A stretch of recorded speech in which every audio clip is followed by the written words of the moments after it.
এই মুহূর্তে আপনারা স্ক্রিনে দেখতে পাচ্ছেন লেখা রয়েছে মেন হেডলাইন, কিভাবে প্রার্থনা করতে হয়।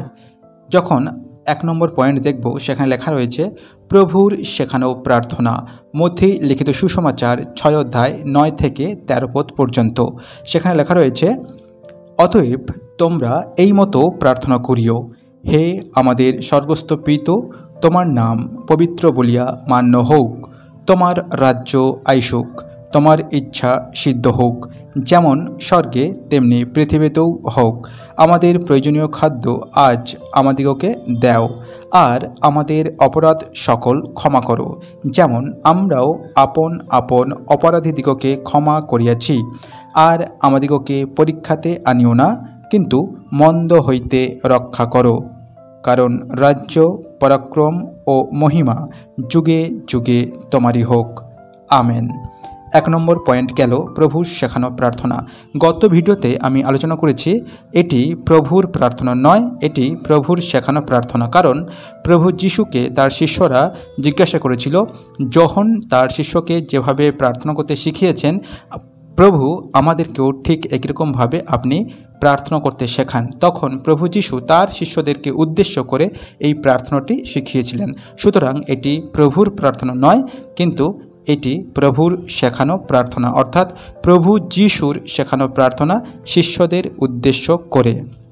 2 নম্বর পয়েন্ট আমরা দেখতে পাই, আমাদের পবিত্র আত্মা দ্বারা পরিচালিত হওয়া উচিত। রোমিও 8 অধ্যায় 26 এবং 27 পদ। আর সেই রূপে আত্মাও আমাদের দুর্বলতার সাহায্য করেন, কেননা উচিত মতে কি প্রার্থনা করিতে হয় তাহা আমরা জানি না, কিন্তু আত্মা আপনি অবক্তব্য আর্তস্বর দ্বারা আমাদের পক্ষে অনুরোধ করেন।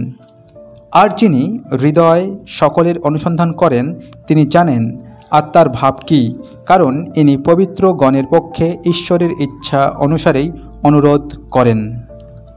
3 নম্বর পয়েন্ট আমরা দেখতে পাই, বিশ্বাসের সাথে প্রার্থনা করা উচিত। এব্রিয় 11 অধ্যায় 6 পদ।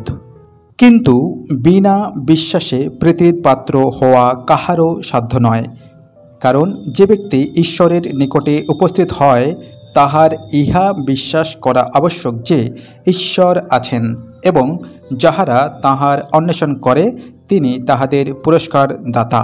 4 নম্বর পয়েন্ট আমরা দেখতে পাচ্ছি, অধ্যবসায়ের সাথে প্রার্থনা করুন।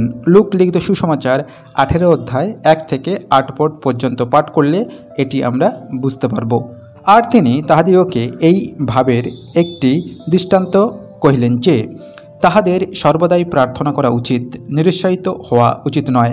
তিনি বলিলেন, কোন নগরে এক বিচারকর্তা ছিল, সে ঈশ্বরকে ভয় করিত না, মনুষ্যকেও মানিত না। আর সেই নগরে এক বিধবা ছিল।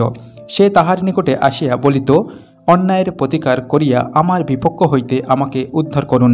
বিচারকর্তা কিছু কাল পর্যন্ত সম্মত হইল না, কিন্তু পরে মনে মনে কহিল, যদিও আমি ঈশ্বরকে ভয় করি না, মনুষ্যকেও মানি না, তথাপি এই বিধবা আমাকে ক্লেশ দিতেছে, এই জন্য অন্যায় হইতে ইহাকে উদ্ধার করিব, পাছে সে সর্বদা আসিয়া আমাকে জ্বালাতন করিয়া তুলে।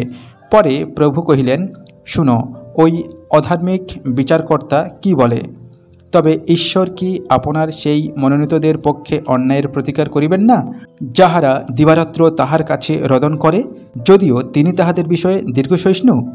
আমি তোমাদিগকে বলিতেছি, তিনি শীঘ্রই তাহাদের পক্ষে অন্যায়ের প্রতিকার করিবেন।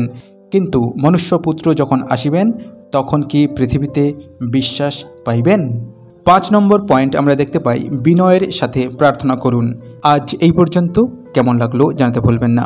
ভালো লাগলে অবশ্যই সাথে থাকবেন। দেখা হবে পরবর্তী ভিডিওতে। ধন্যবাদ।